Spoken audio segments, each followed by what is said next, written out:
Hi, Halls. How are Hello. you? Today with me on the episode I have Pete Benda. He's a long-term friend of mine, and we've known each other because both of our parents and grandparents built lake houses on this little lake called Windover Lake, right in the middle of Michigan. And we're next door neighbors, and we grew up knowing each other, tubing with each other, and surfing. And so it's All been the good. fun stuff. A lot of sports. We've done it. So Yeah, and honestly, a very crazy event occurred on October 26, 2012. It was an event when I heard it, I was like, oh man, this is the last time I ever see Pete. I honestly thought you were not going to make it. A lot of people might have thought that, but you're here to talk to us today, and it's a miracle. So, want to explain what happened? yeah, of course. I actually love talking about this particular story. So on October 26, 2012, I was at my private high school. It was Juan Diego in Draper, Utah, and I was in tech theater, and the teacher had a student go up and like a cherry picker, scissor lift, or genie. I guess they're all synonymous of the same particular thing what we're talking about right here. And the teacher had a student go up and like that cherry picker, and I went up over 30 feet to change the lamps in the auditorium. Yeah. And so because of that, like I might have told you that like the safety features and stuff like that were all completely tampered with. Like nothing really wasn't messed with. So they put me, a student, I was only 14 years old at the time, and so when I went up into it, over 30 feet, changed the lamps in the auditorium, couldn't really support itself because it was just swaying to and fro up in the air and stuff like that. Things in motion must go in motion in accordance with physics. So evidently, you pretty much figure out what happens next. But what happened was the entire cherry picker actually like tipped over onto the concrete stage. Some of the other techies in my class was actually saying like I propelled out of it because of maybe like the inertia or something like that. Made me fall out of it a little bit at a higher velocity than not. So that's what happened. I landed onto that concrete stage. I had a compound spiral fracture of this left femur, the world's the largest anatomical bone in the human body. And then I also suffered a severe traumatic brain injury, or a shearing, they call the medical diagnosis. I was level 3 on the Glasgow-Coma scale, and Which is what? so the Glasgow-Coma scale is just another way that like nurses and like maybe hospital people can like put you into another category of like what type of like diagnosis of like trauma you might have experienced. Like level 3, I've heard, rumor has it, I don't know, but I'm not a medical, I don't do medical stuff, but what I've heard, this is only from like my doctors, right? They just told me that it's like I don't know, it's like classified maybe like borderline dead because like a lot of people within the Glasgow-Coma scale 3, a lot of them don't make it out of it. The doctors also told me I was the 90th percentile that could have like survived like my type of accident, where the other 0.10 would have stayed in a vegetative state or would have been left in a wheelchair for the rest of their life. I'm just like, I'm not 0.10, so here I am. But that's honestly it. But alongside that story, like I had to relearn everything from infancy on up. Even reading, walking, talking, swallowing, even, which is like that's kind of like the funniest thing, like the most mundane human experience that like a lot of people can't say they had to relearn how to swallow or like do any of those things again, but I did. So that's pretty much my story. Yeah, it's good to be here. Good. Yeah, I'm glad you're here. What did you say was the hardest thing about? What was the hardest thing to relearn? Would you say? So I remember in the hospital, I hated running. Like, even though like I feel like I'm a good athlete now, but when I was in that moment, about 2012 to 2013 ish, I remember running up and down the hospital just to prove my resilience and like my sense of grit that I am able-bodied and I can do all the things that I once used to be able to do. And that, yeah, running, because like it was just hard on like maybe like my tendons and my ligaments because the left femur, it actually had to have like a pronation of like a particular device that they could like literally carry me from like one quadrant to another one, just like as the story kind of maybe prevailed. But I thought everything kind of went smoothly. Yeah, go ahead and close it. No, it's good. Yeah, and how long were you in that coma? I remember you said that you were in a coma for quite a long time.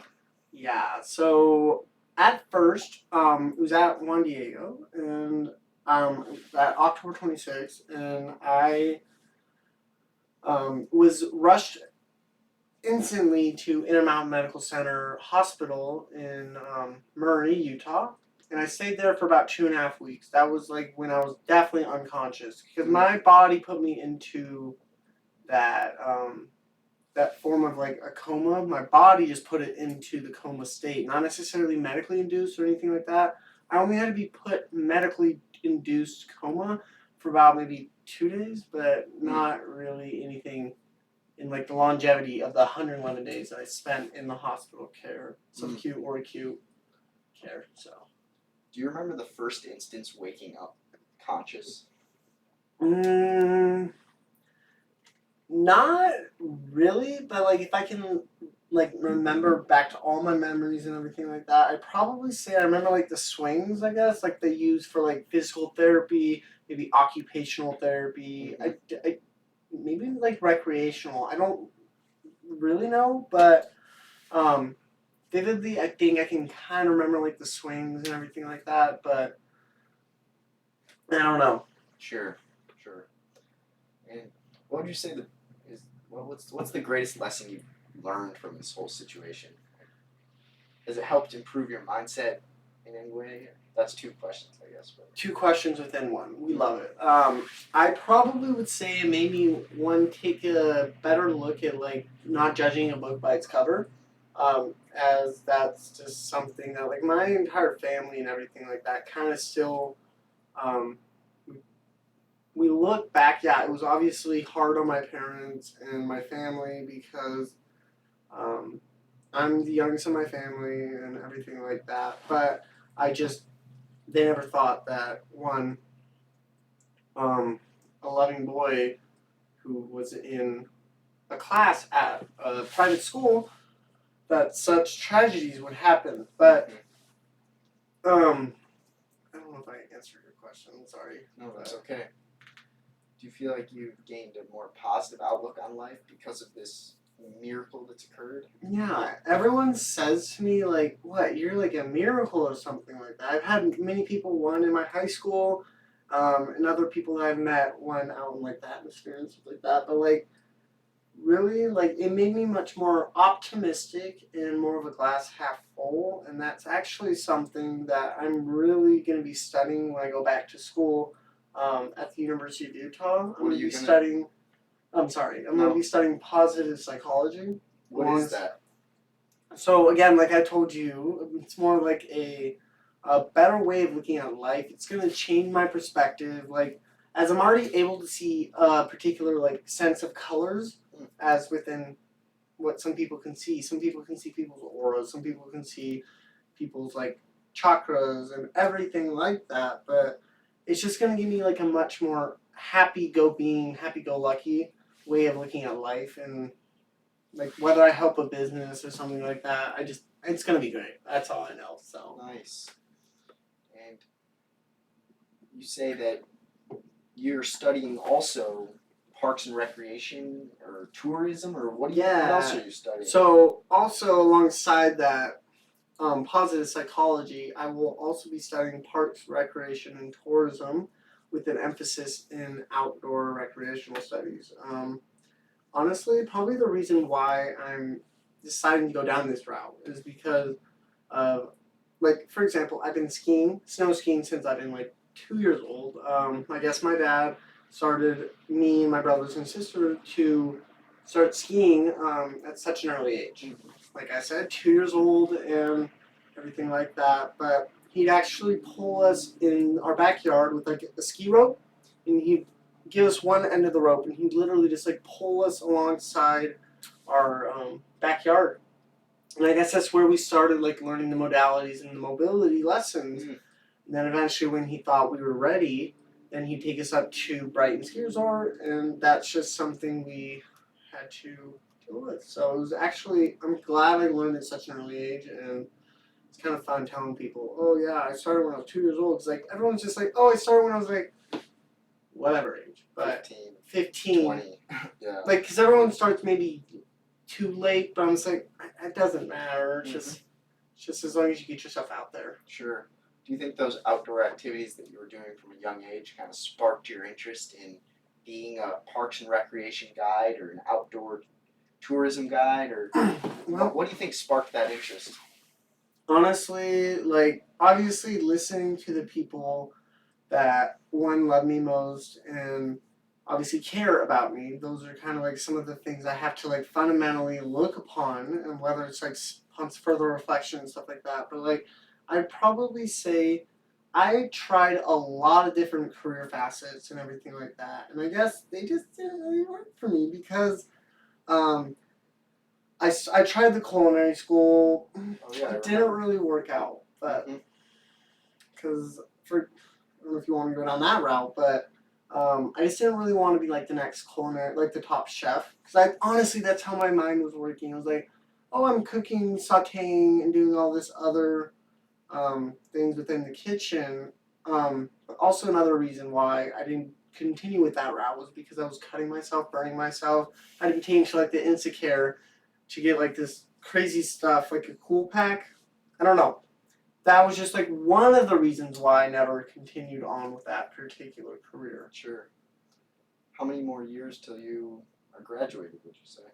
I'm technically a junior in accordance with the University of Utah, so 1 to 2 years ahead, I'm thinking. Nice. So it's only all the way up, so that's what I'd probably say to that one. Sure.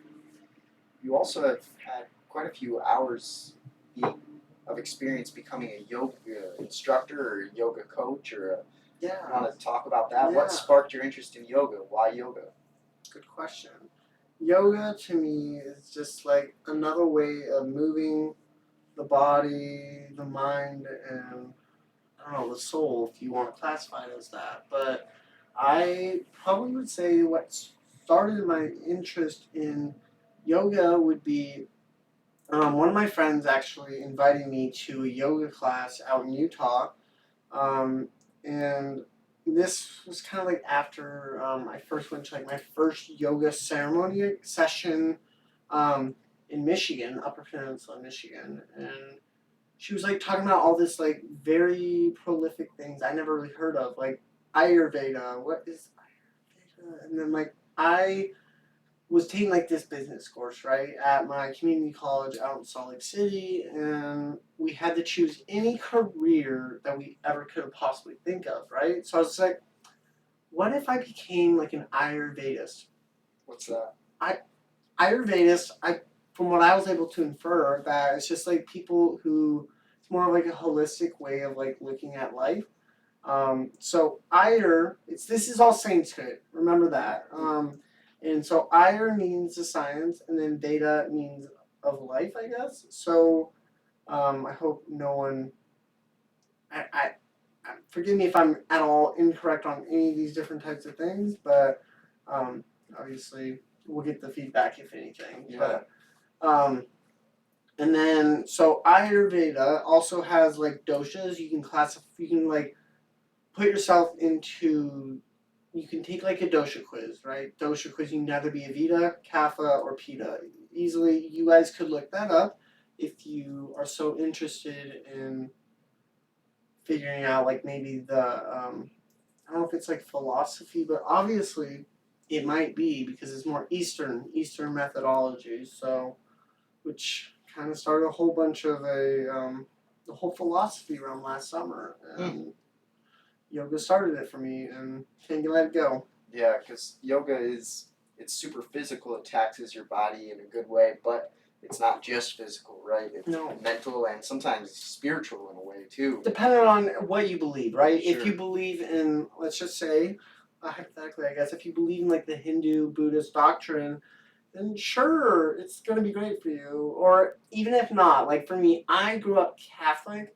I didn't really like believe in any of the Mayan gods, Hindu this or Hindu that. I didn't believe in it. It was just like, that was very, I don't know, just like a different science that like I never really thought of. I've also heard that maybe yoga is like maybe pseudoscientific. It could be classified that if like you believe in the actual philosophies maybe behind it. But yeah, that's what I'd have to say about those two different questions, I think. Sure. And do you plan to, as you're getting your major, do you plan to keep doing yoga and maybe instructing yoga, or just doing it personally for yourself?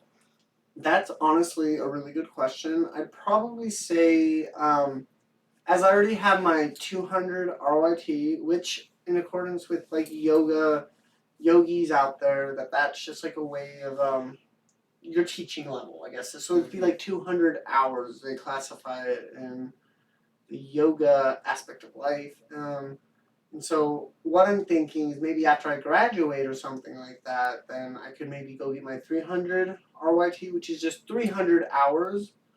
Well, I know.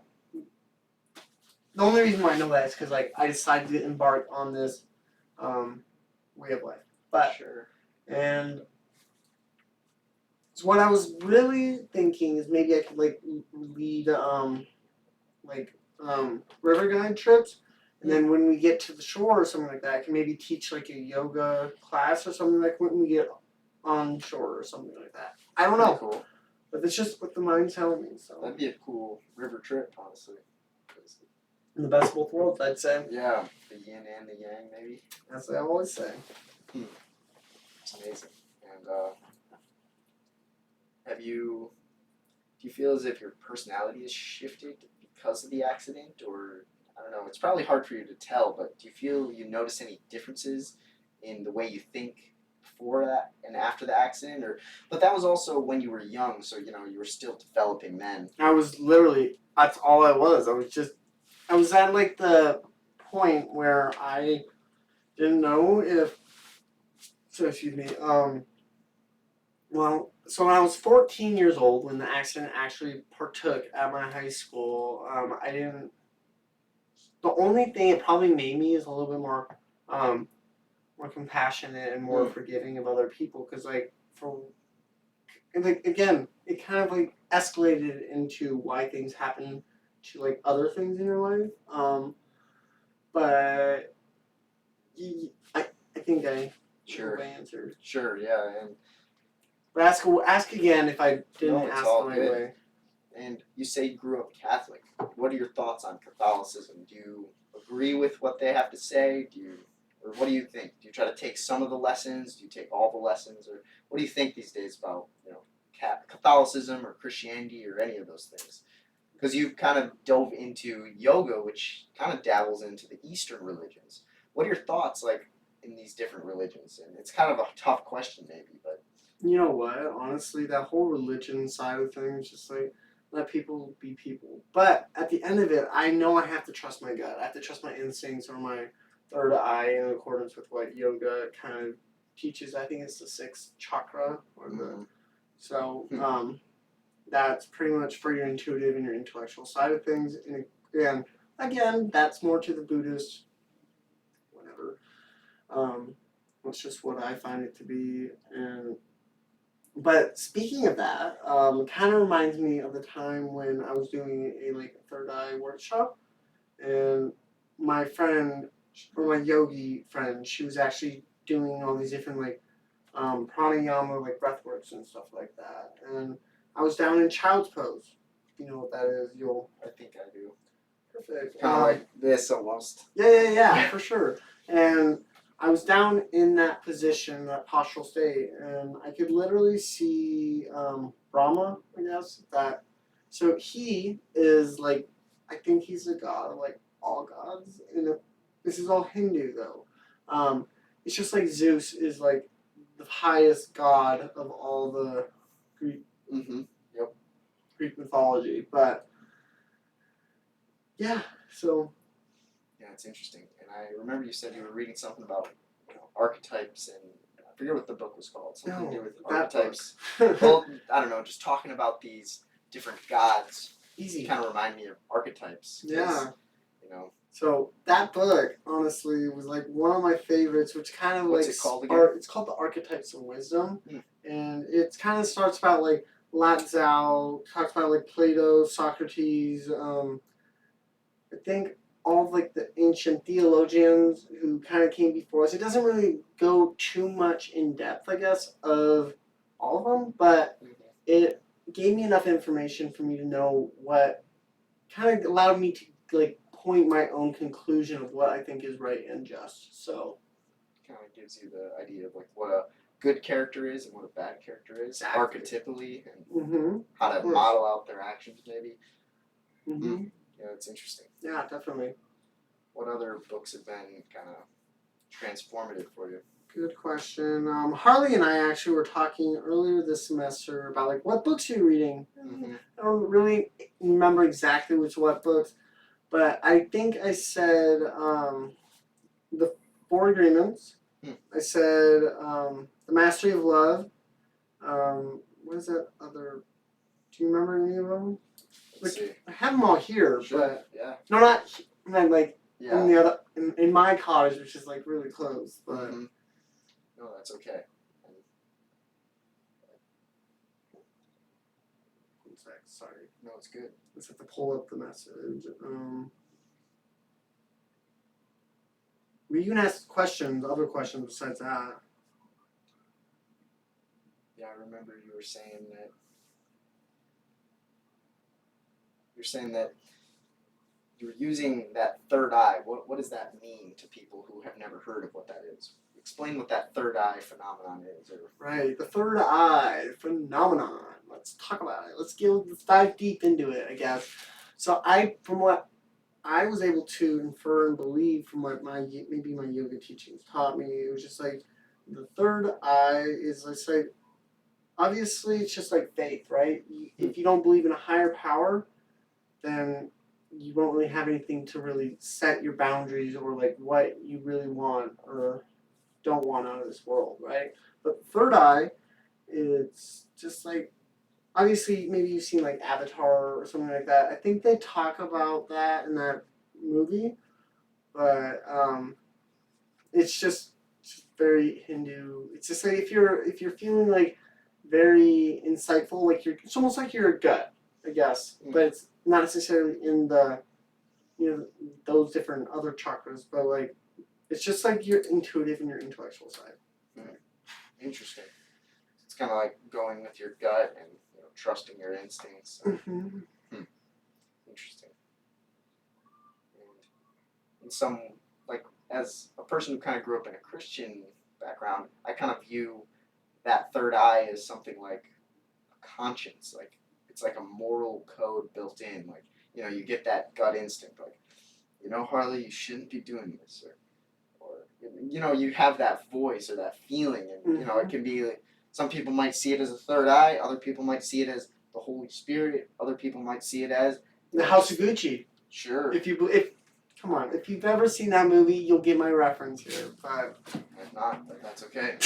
Yeah, it's interesting to see that different groups around the world, depending on where they originate, they have different versions of how philosophies of how we think, why we think, how the world works, what God is, all these things. And I think it's like the first time in history that we have the ability to, quick look on Google or quick look on YouTube and research for hours other religions.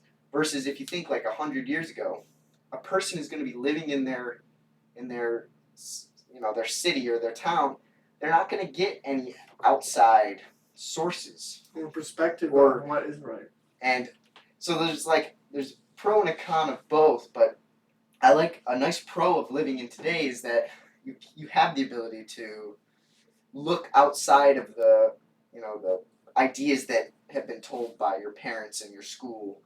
But there can also be a con because sometimes there's so much information you can gain, and sometimes things contradict itself, and you really sometimes are left with like, I don't really know what's true. There's too much out there. I just don't know, and that's why it's kind of nice.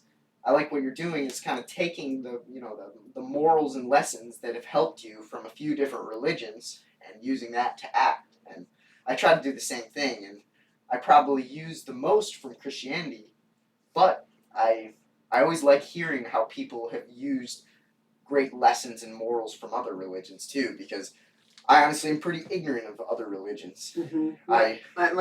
So I'm from Salt Lake City, Yeah. and people ask me from other states and stuff like that. They're just like, they just kind of assume, right? They just assume right from getting to know me, like, oh, you're Mormon? What? Like, it's like, it is what it is. It's just like the state I live in, so I kind of have to deal with that. Sure. But again, I know they don't like to be considered as that. They like to be called the Latter-day Saints of Jesus Christ, so we gotta give them for that. So, Sure. Did you grow up going to a Mormon church or? I actually did not. I was actually, like, I never did the Boy Scouts things either because of, I don't know, my Sure. parents or something. No, like that's that. fine. I'm But just curious. no, I know, but like I never did that. I grew up Catholic. Oh yeah. Did you go to mass ever? We tried to. What'd you think of that?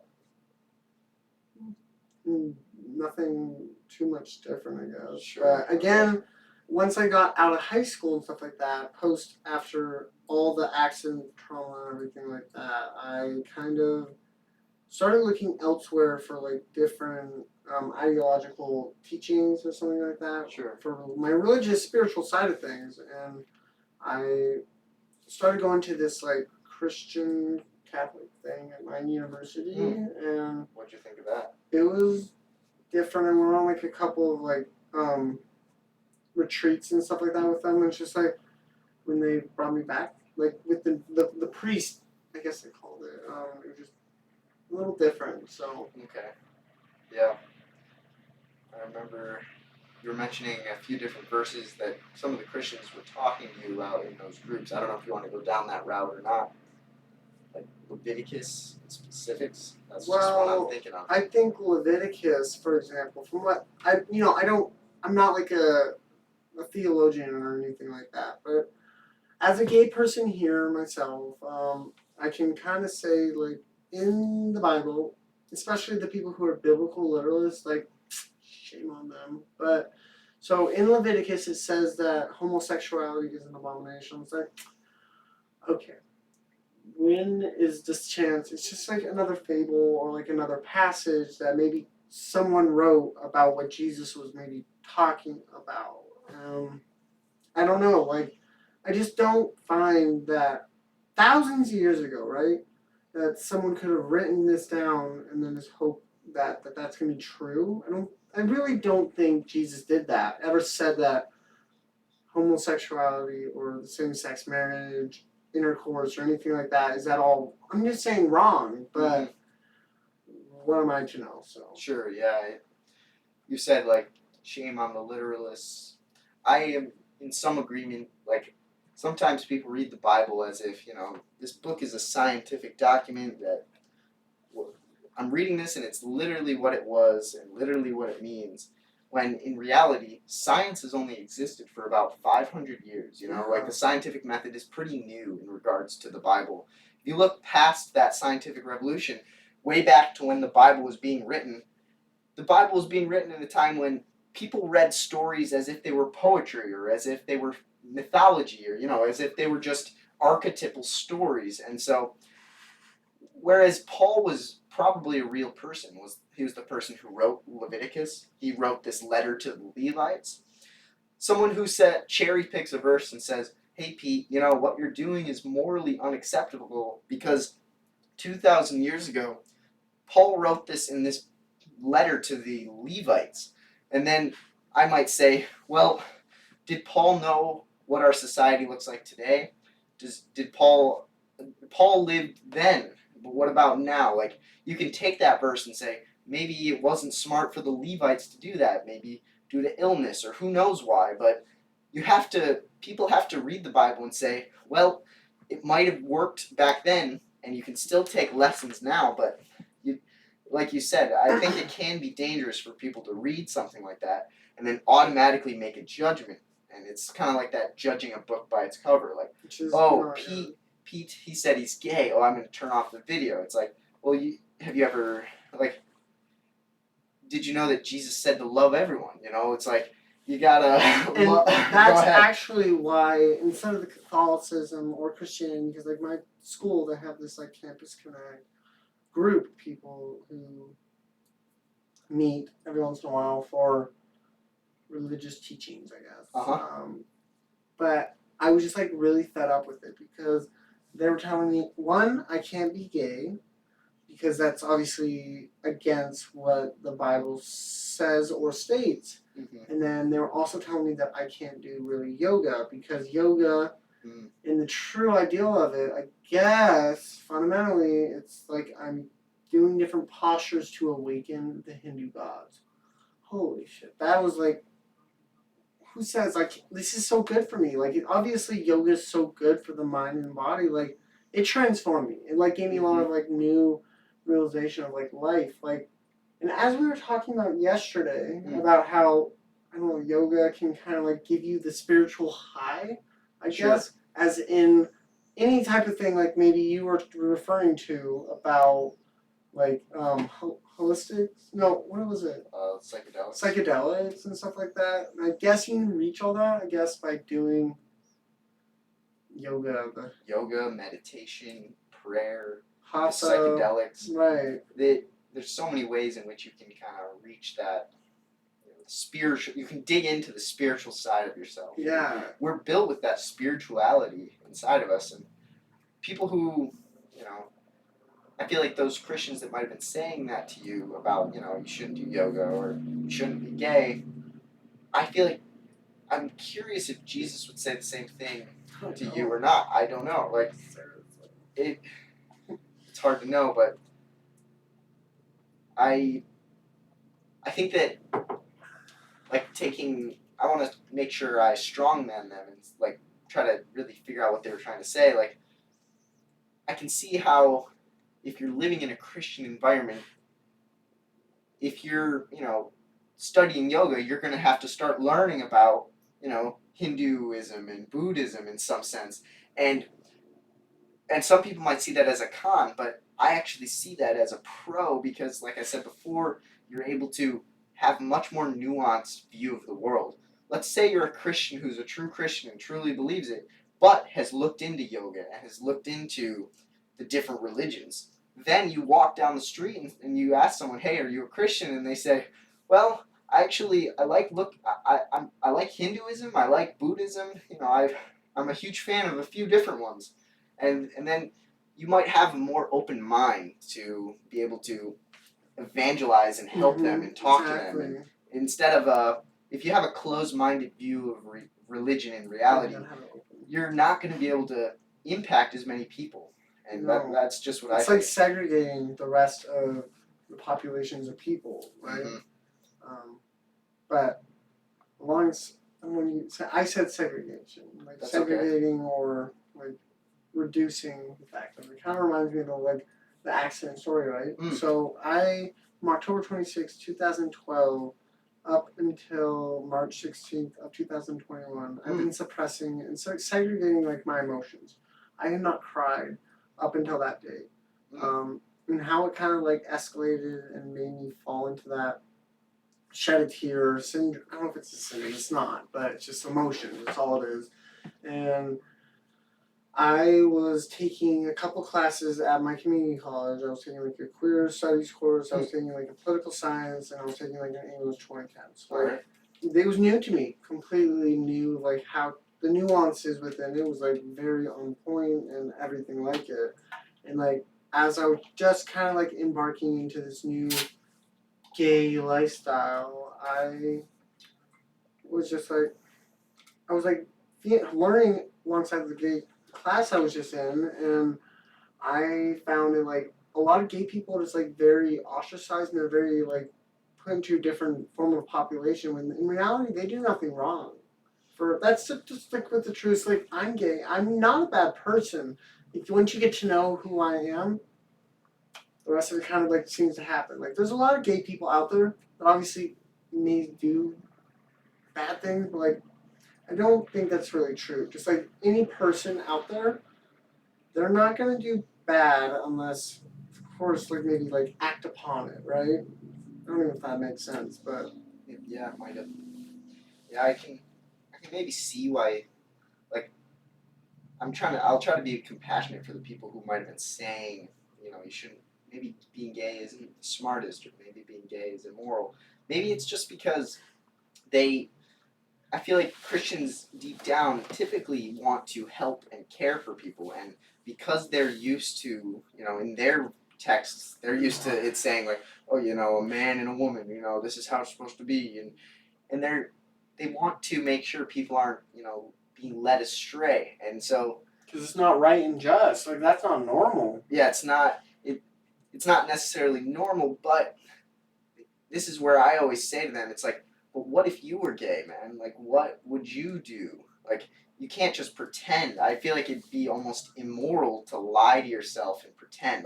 It's not imagine your if, truth. what if you were like, you're right. Okay, now I'm gonna go find a girl, and now I'm just gonna be with her and just kind of pretend to like her.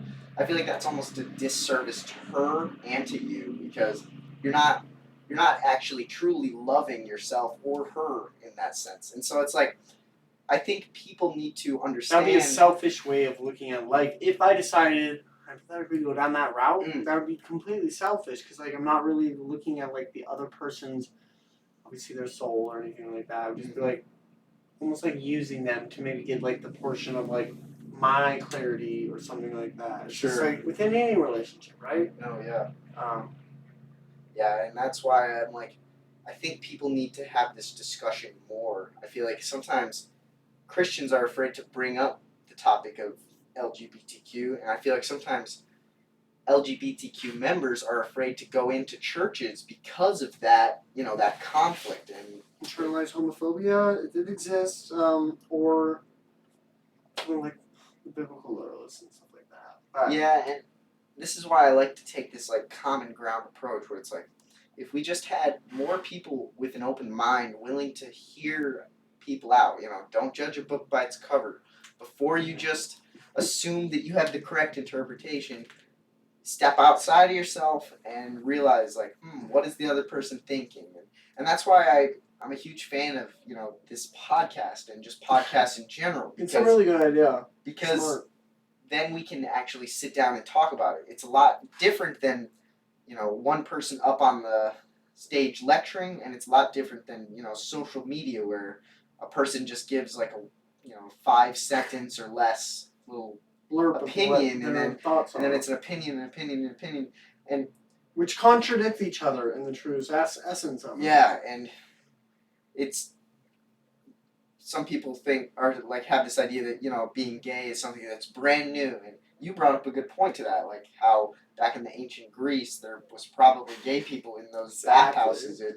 It's like we're normal, us gay people. We're just like the heteros, okay? So I'd probably say that heterosexual people, if for whoever's listening and stuff like that they're exactly the same as the homosexuals because we do the same particular things that maybe heterosexual people do. Just like maybe, obviously it's different because we're doing something that's obviously abnormal to the common eye.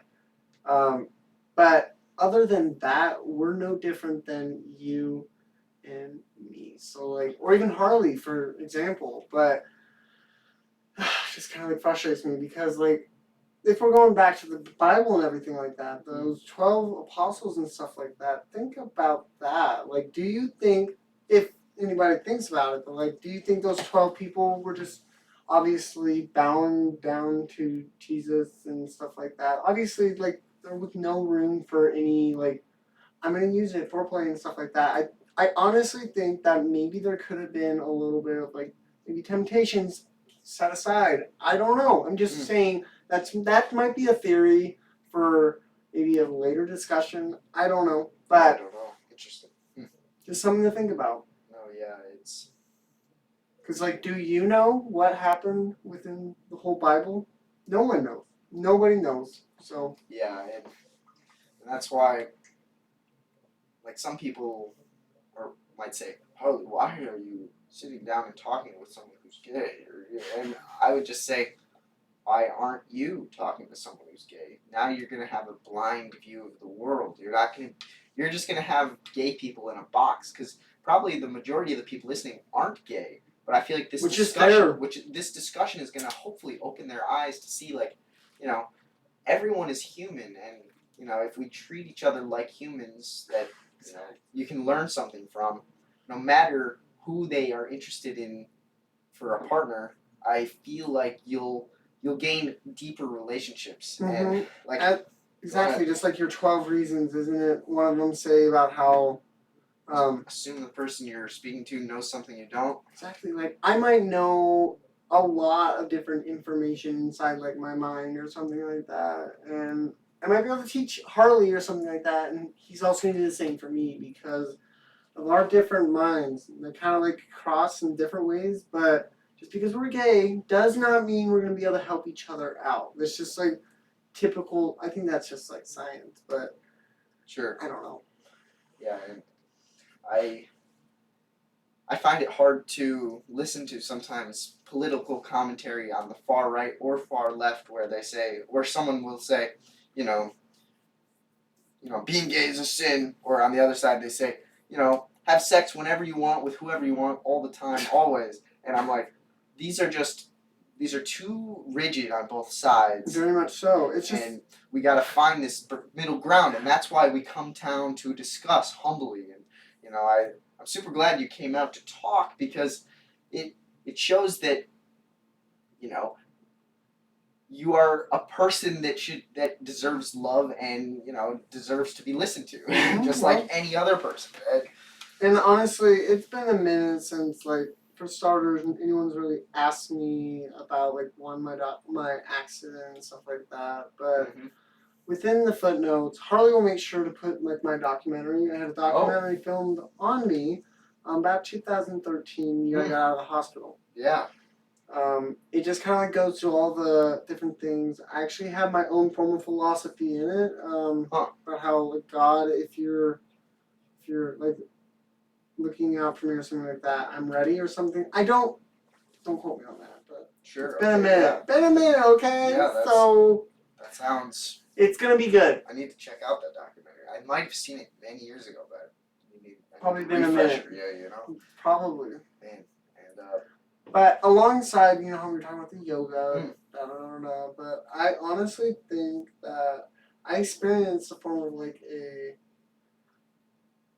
like they call it the Kundalini syndrome, which it's a Hindu Buddhist doctrine and everything like that. But the reason why I had not cried up until like October 26th, 2012 to March 16th, 2021 was maybe it's because like my chakras were being like closed off, and like that's the reason why. But then once I was able to like awaken them.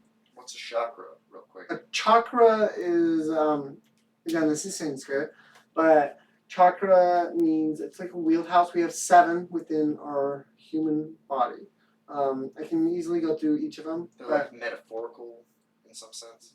Yeah, they're just you couldn't cut into yourself and find. No, not particularly. But I guess in the 300, I've heard that they actually take you different places and they show you different portions of like which chakra is like originated. But I learned from one of my yogi friends out in Salt Lake City, Utah, Tripper maybe. She was saying she did her training in India, like where the birthplace, I guess, of yoga maybe originated. And he said like a lot of people say chakra. It's not chakra. It's chakra. I guess chakra just means like it's like poop, I guess, in Indian. I don't really know the longevity of it, but chakra is more of, like, you're talking about, like, awakening your chakras, which is more, I guess, in the right route is what we're talking about. But so we were just talking about the kundalini, right? The kundalini, and I had been, like, suppressing my emotions and everything like that, and I didn't really realize it. I was just like, what the hell's going on? And then as I was listening to one of Adam Roa's poetry songs, a real feel-good poem, alongside all those classes and stuff like that, I just started shedding, like, oh my God, I was just like bawling my eyes out, because why me, a gay person, being so ostracized, disenfranchised for nothing I did wrong, just because of maybe some of the people in the past, they might have done the wrong in the first place. So I might have thought. And I didn't think much of it. I went upstairs, talked to my mom, and she's like, you're crying? What? And like, I don't know. But that was just what happened. And then, so the Kundalini, it's kind of considered like an emotional upbringing out of nowhere. You can't really find Kundalini, it has to find you when your timing is right. Like a lot of yogi people, I guess they search for it, but they can never really do. They can never really find it. But as of last year, I was like looking up this Quora, and I found out that the Kundalini is like awakening all 7 chakras. So I never really went down the line of like what each of them are, but the 7th, it is the crown, which kind of like unites you to the higher power above us all. And then coming down would be your 3rd eye, which again, we already talked about this one a little bit ago, but, and then coming down would be your throat chakra, which is like speaking your communication, spreading your truth. Coming down would be your heart chakra, your 4th, and that one's like sending love, self-love, and living your best life, using your dharma for what it is. And then coming down would be your sacral, and that would be like more of a playful side of things. And then coming down to your solar plexus, which is more of like your, I guess, your intimate side of things. And then on your back side would be your root, which would be ground you to Mother Earth. And that's more the Hadra, but again, more Sanskrit for you. So. Interesting. Yeah. Would you say that yoga is an art form in some sense? Well, it's honestly, if you say yoga is an art form, then I think poetry is also, as we talked about recently, poetry is also an art form too, because I don't know how many poems did we count the other day? It was like 5 or so, 6, depending on how well I know them, how well am I to reverberate them back out. I don't know, but I know a lot of them by heart. I don't know if you want me to recite any of them. Recite your favorite one, maybe. Probably. So that one I don't have memorized, but that's okay. This one probably "You Are Who You've Been Looking For" by, I guess, Adam Roa. So you know that feeling you got, that hole within your chest. You really only got that feeling because maybe you think like you're not blessed. You see, we live in a capitalistic society, so the easiest way to sell is to tell you that you are indeed not enough. Buy this car, you'll get girls. Buy this bra, you'll get guys. We start seeing enough, we start to believe in these lies, but the truth is, the makeup we're wearing is suffering shittier. It's still the same makeup we're wearing is suffering shittier about this lie within ourselves. Like, what are all the shows we watch, all the movies on TV? The more I watch, the more I see, the more I need you to complete me. Like, love is the answer. Love is the key to feeling truly love yourself. And how the fuck could you ever love me? And like, loving yourself? Like, what do you want to be? Is that something similar like massages and selfies and that sort of thing? Because the more that I thought about it, the more that I found self-love was something to be feared. And I honestly thought it was supposed to be something make you like very arrogant and filled with like ego-driven things. But trust me, I know. But even my bracelets are telling me to act how Jesus would. So what should I do? How should I act? I know I'm supposed to love myself, but how the hell do I do that? Well, I have a trick that I picked up from a friend. She was really quick and noticed to defend herself. She said, I'm so dumb. And I said, you're so smart. And then she said she felt so weak. And I said, you're so goddamn resilient. And then she asked me why and how I was so able to take from my cup and fill her cup so irresponsibly. And at the same time, she had to treat mine the same way. And that's when she gave me that piece of advice that changed my life. She gave me a hug. Saying, treat yourself like you are the one you love. And from that day forward, I won't keep forgetting it was time for me to start looking for more. That deep within my own core, that I'm more special or unique than you. So I'm here to speak to you.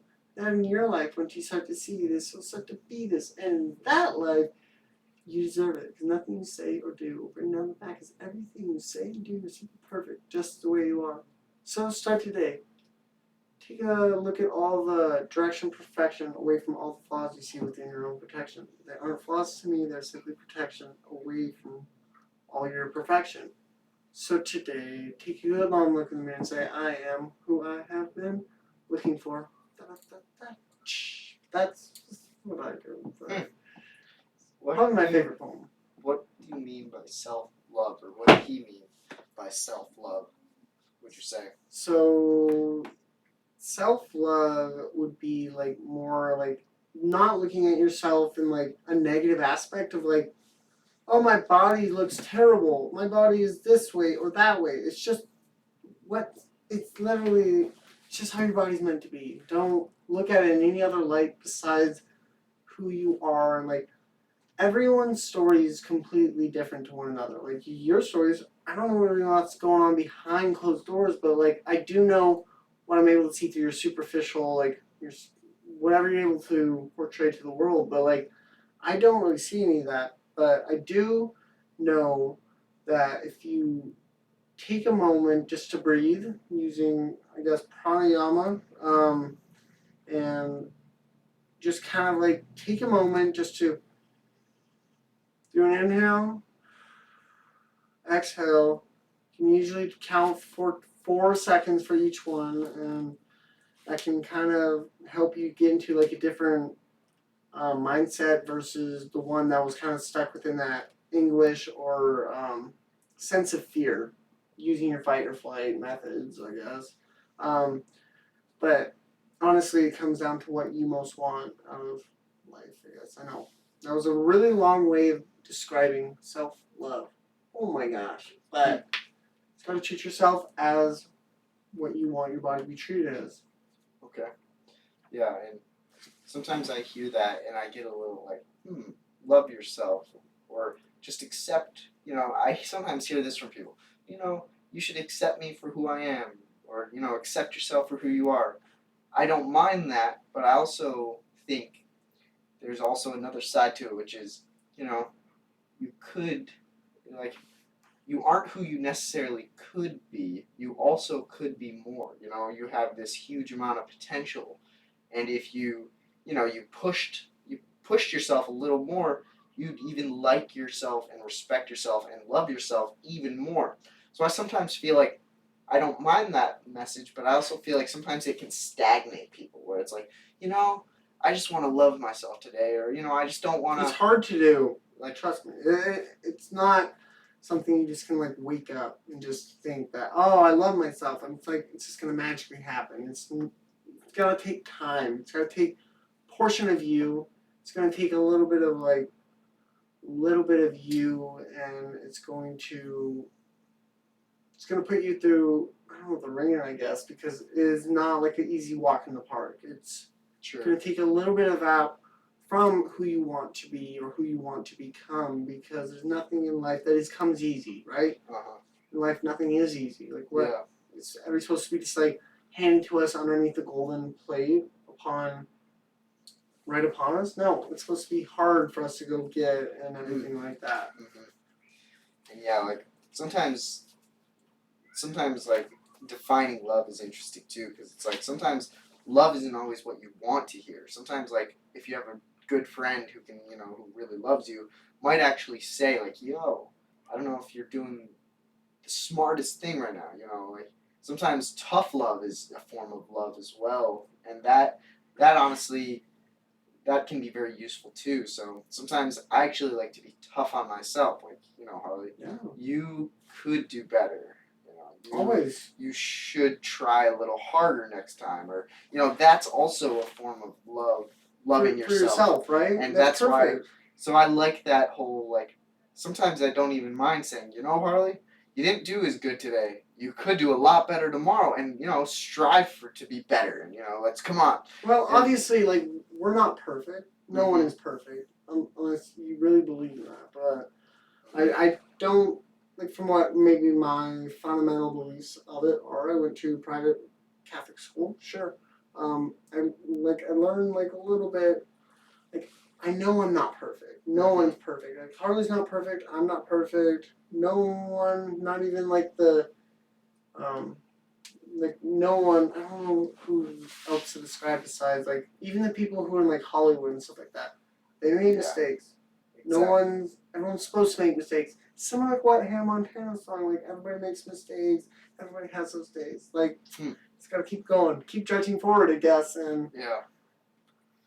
And I see, that's why I can get behind it once we define, what love can mean, because love can be that positive affirmation, you're doing amazing, keep it up, but it also can be, you could do a little better here, you're tough love. Yeah, I get you.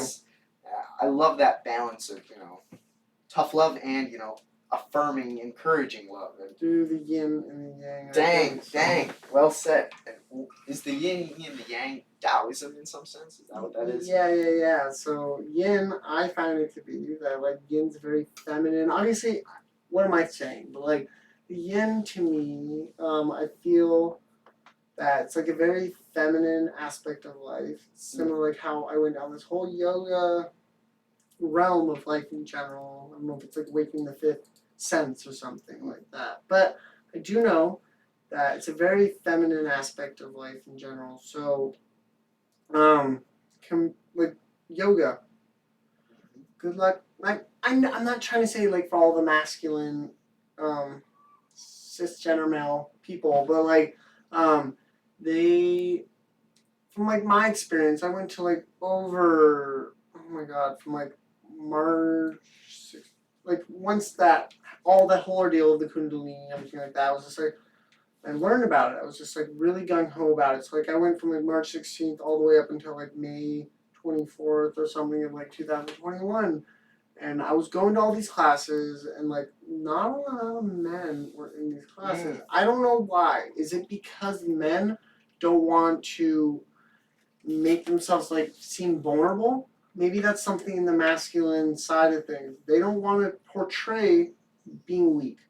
Maybe that is so. Maybe it's not. I've never really talked about that openly, at least to this type of thing. But it's that's also where the yin comes in, right? Mm-hmm. But the yang is a very masculine type of work, construction, I find, or any of these other type of fields. Mm-hmm. But I'm not saying construction is the masculine. The only reason why I say that is because I'm helping my brother out, and my brother said, "Oh, you should come over to my house and we'll help you increase your yang." Okay, well, that's how I'm currently increasing of the yang, but the yin is still secretively inside me, so it lurks. So. Yeah, and you can even tie it into, that affirming, encouraging love is that yin, it's the yin, and then the tough love is the yang. Yeah, and completely. How I just take that yin and yang as Harley, you don't want to be too far on one side or the other. That middle ground balance where you get some of both. You get both perspectives. You get both sides. And I really love that yin and yang practicality in your life. It's you can't be too X and you can't be too Y. You kind of need a little bit of X. You want to be what you are capable of doing in that current moment. You cannot change other people. You can only change yourself. Sure. And that's honestly where it kind of comes into the whole self-love aspect of life in general. You cannot change other people. If they do wrong, of course they're going to, but don't hold them accountable for what wrong they might do in this world, because everybody's going to make them mistakes, and by you holding on to grudges and stuff like that, it's just going to hold you back. Learn to forgive. Forgive is everything. Sure. But forgiveness can also be blind. Like, let's say you're in a situation where a person keeps taking advantage of you, but you just keep forgiving, and they keep taking advantage, and you keep forgiving. You want to sometimes, like, there's almost a line where it's like, well, I'm not willing to forgive you until there's a reconciliation, where it's like, hey, I need you to promise that you're going to try your hardest to not allow this to happen again. Obviously, that's fine. That's a fine line. But, like, couldn't you just get, like, a restraining order against that person? If it came to that. I'm not saying you have to, but... No, I see what you mean. There's obviously different clauses behind every single right or wrong type of situation. Because, like, the police is going to help us. I don't know. But... No, yeah. I get what you mean. I like forgiving and, giving people the benefit of the doubt. Like, I always am like, people probably, like, before you just judge someone for their opinion, Harley, realize that, they've been given a different set of facts, they've been listening to something else, they've talked to other people. Assume that you can learn something, they're going to think the same thing about me because of what I've listened to or read. Like, for example, I don't listen to the Jordan Peterson stuff. I did start out listening to, like, Adam Rolla, like, he has these daily dives and everything like that. As of last year, I learned, like, listening to over 126 of them. Like, as I was writing the book and everything like that, I was, like, writing different, like, things that kind of, like, he was kind of, like, awakening different portions of, like, my mind. Mm-hmm. So I thought, and I don't know, there wasn't a place for it in that, in, like, my current lifestyle, because, like, last year, I wanted to become, like, a metaphysical doctor, so I thought, right? But it made me into an arrogant, little ego-driven guy who just, like, didn't really look at other people's, like, the true facts and, like, give people the benefit of the doubt. Because, like, people are people. You cannot change people for what you want them to see. Because, like, I was, like, trying to tell my parents and stuff like that. They're like, you don't know this? Well, shame on you or something like that. I'm just like, but I don't know. Whatever happened, it seemed to happen. And, like, obviously, we've kind of, like, reconciled from it. So, like, we are kind of past it. So, we're moving on. Nice.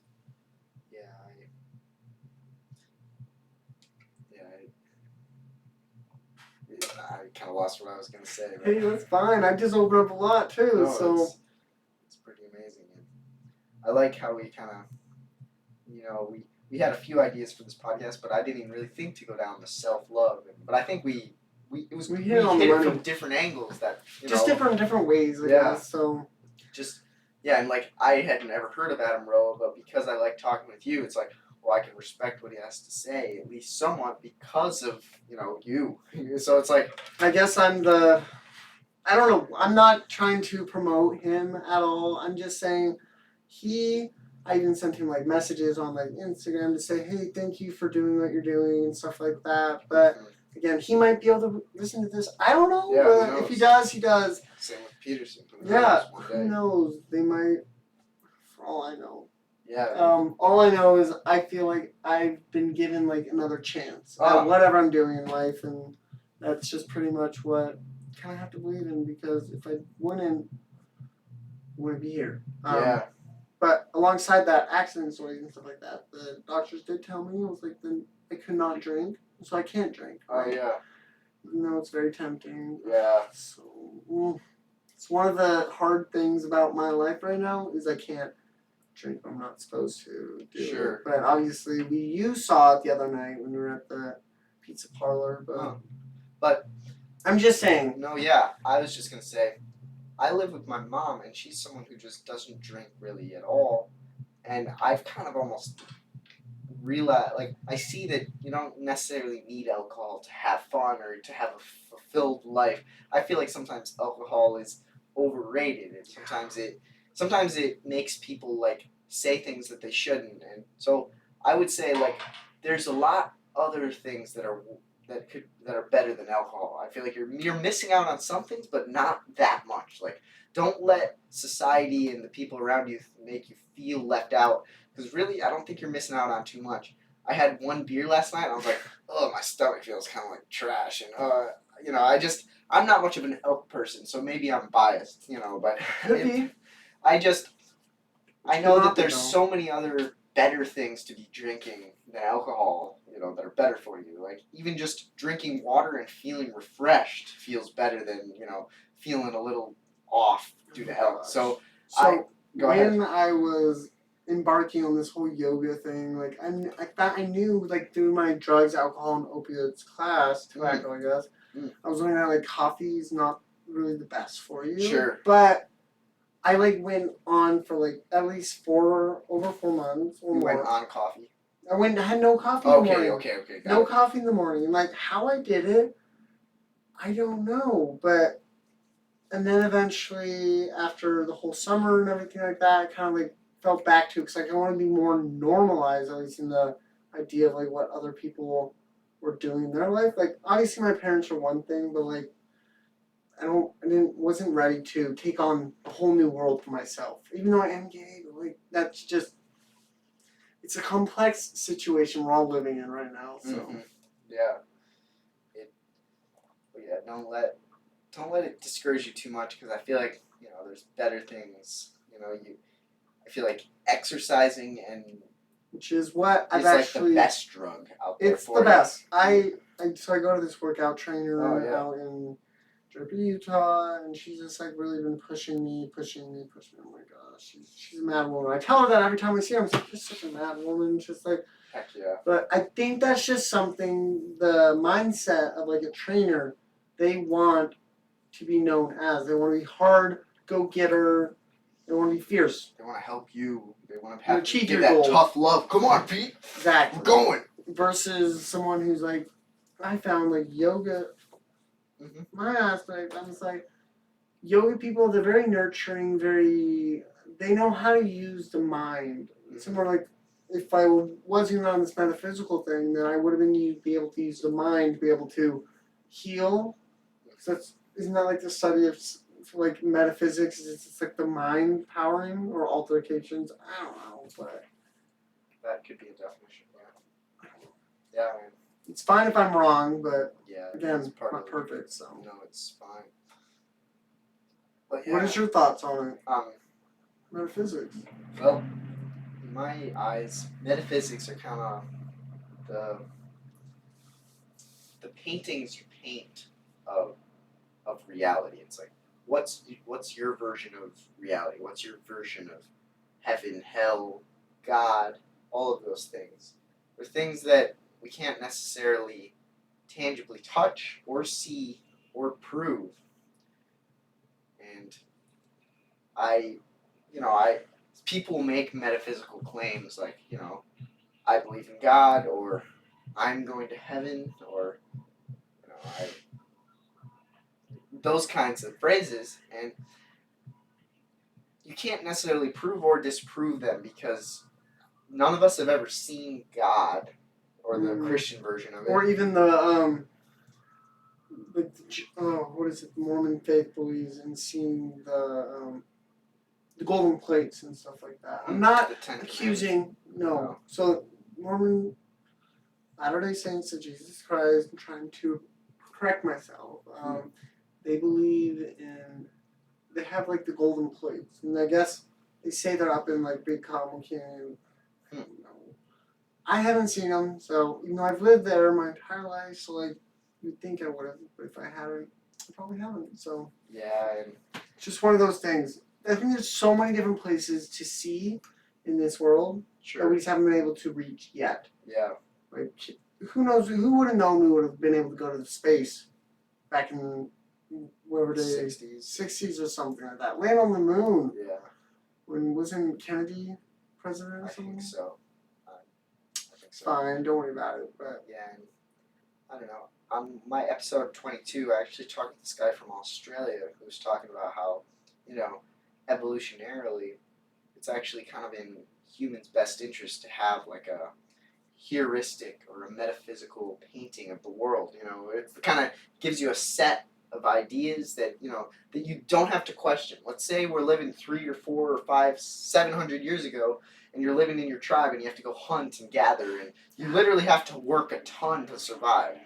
And if you spent a ton of your time questioning the set of assumptions and heuristics and metaphysics that have been given and passed down, you probably aren't going to live because, you know, you don't have much time and you can't use too much of your brain power on anything except getting food for you and your family. You know, it's like, and helping make sure that your shelter's in order and all fighting against animals and, you know, it's like we're fighting against other tribes.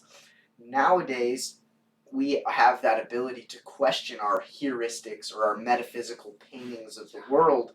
And sometimes that can be a little dangerous because it can leave us, you know, stranded and unknowing of what's true, but also it can help us be way more open-minded and learn from one another. And that's kind of the beauty that I keep talking about is that, you know, with the internet and with talking with people from other religions, we have that ability to improve our mental painting of the world. And that's what metaphysics is to me in some sense. Okay.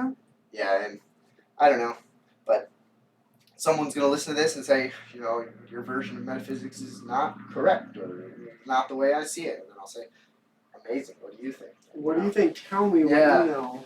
So yeah, that's my thoughts there. And so I did find that books we were talking about. sure. I don't know. So I asked Harley what books has he been reading, right? Mm. He said, Live No Lies, and he put out a commentary on how society pushes worldviews that may not be true. Mm. And then he has Immortality Key. Oh, And that's a case that psychedelics, I guess, a component of magic mushrooms is an important piece on the religious experience. I should read that one. But that's okay. and then Rich Dad Poor Dad, a book explaining how to become financially literate and why real estate is a beautiful investment. That's true it is. 10X by Grant Cardone, a book on how to 10 times the goals and how to attain them. Yeah. That's what he said. And then he put the Painted Bird explains the capacity for evil that all humans have and how certain ideologies can grip people to do terrible things that they ever imagined. Yeah. I honestly, after hearing that, I need to create a book list. I'm going to create a Google Doc with a book list and share it with the people listening because I honestly think, you know, I'll add. It's just so many. You know, I use Audible, and I think everyone should read or listen. You know, but yeah, I also I'm debating calling a podcast an end so we can go out and enjoy the sun. Unless you want to keep going. Well, I was having a couple more Yeah, go ahead. books, I guess, if you want. Let's just get them out. Yeah, go. So he also said Atomic Habits, how to become the person you want to be through habit adjustment. He asked me more about me. And then I said Yes. The Awakened Empath. It's a book about spirituality and lists what type of personality we might be. It's a comprehensive map for helping you to develop physical, mental, emotional, and even spiritual balance on every single level. The Awakened Empath. It's a good Interesting. And as I said prior to this, I said before during notes, it's more of a self-help book to help us all find personal freedom that's based on ancient Toltec wisdom that advocates freedom from self-limiting beliefs that may cause suffering and limitation in a person's life. And then Life is Good. I guess it's about the brothers Bert and John Jacobs found Life is Good on a belief that spreading the power of optimism, as we said prior to this. Oh, yeah. The belief was tested by the coronavirus when the brothers considered shutting down manufacturing other like products for like college and stuff like that. I don't know. That does sound interesting. It's a good one. The optimism, the science of optimism. It doesn't really. It's a good book. It's a great one. And then I also said The Stranger in the Woods: How to Escape Modern Life into the Woods. I guess. Oh yeah. You've been on a few hikes out yeah. without any service, maybe. Or yeah. What do you think about separating yourself from society and going into the woods? Well, of course, it's gonna add a little bit of like self detriment into yourself, because obviously like being out in nature can only help yourself, because like nature's everything. Mm-hmm. For example, and it's just what it kind of comes down to, like, but you know, it's just like the whole with like being out in nature and stuff like that. Like, I don't really think it's a bad thing for talking about this. So And then I also said like maybe Educated, a book that discusses like the importance of education in enlarging society. Excellent Sheep. Elite college students feel lost and depressed, many of whom find their careers in like which they don't like. It's a great one. Mm-hmm. Yeah, I was talking to someone who just graduated, and they were like, Harley, you need to do a podcast on post-graduation depression, where, it's like, oh, you just climbed this giant mountain, you're working so hard to graduate, and then the instant you graduate, it's like, flunk, you're plopped right back into the bottom rung, where it's like, where to next? What to do? And yeah, I definitely feel like sometimes college teaches us how to be great students, but not necessarily how to have a career that you love, and that's where I feel like trying out different careers and trying out different things, like you said, culinary, or construction, trying out all kinds of different things when you're going to college is a great way to test to see, like, I like doing this, I don't like doing this, I don't want to go to culinary. Boom, now you know. It's like, boom. So, yeah, I'll have to do an episode on that sometime. Yeah, and hopefully I'll be invited back on another time. No, yeah. Well, thanks, Pete. It's been a pleasure. Yeah, been great. And we're recorded up in Windover Lake. His house is right over there. It's a good place. I recommend it. Well, amazing, Pete. Yeah. Thank you. Cool.